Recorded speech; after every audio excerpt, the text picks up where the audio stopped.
Time once again for Mr. Question Man. All of the questions sent to Mr. Question Man are carefully tabulated in files. Some of them are read.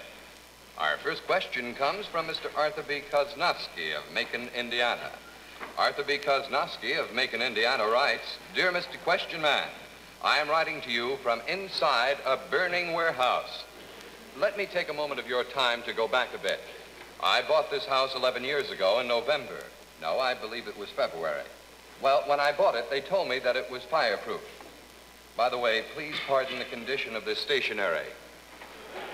Well, at about 11 o'clock tonight, a fire broke out in the southern wing of the warehouse. It spread rapidly, and at this writing, I would say 96% of the warehouse is in flames.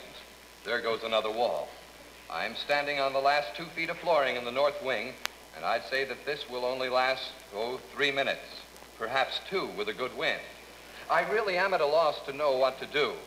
And while I do not mean to press you, I would appreciate an answer at your earliest convenience. Best regards to you and Mrs. Question Man, Arthur Koznovsky. I'm afraid that in the present day hurly-burly of rapid transactions, we sometimes put insufficient trust in those with whom we do business. Your real estate agent was telling the truth. By law, all warehouses in Macon, Indiana must be fireproof, so you have no cause for alarm. While I do not mean to appear severe, I am forced to say I feel a certain embarrassment for you and your attitude toward the real estate agent. Should you manage to survive for another moment or two, you might take the time to drop him a social note without mentioning your suspicions. I think that'd be awfully nice. At any rate, good to hear from one of our listeners in Indiana. A young student from Hightstown, New Jersey writes,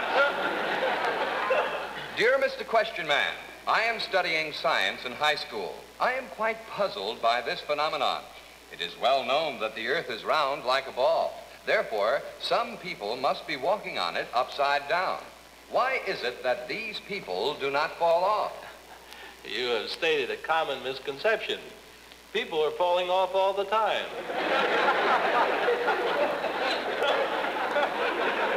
Trader Rogers of Upper Gum, South Africa writes, 1 year ago, I married Kino, the daughter of the cannibal chief of these parts. Living here has been rather confusing as they have different dates for holidays that I have been accustomed to.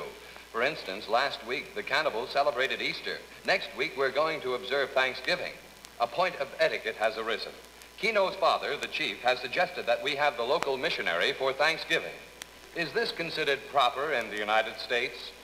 No, we're still eating turkey here.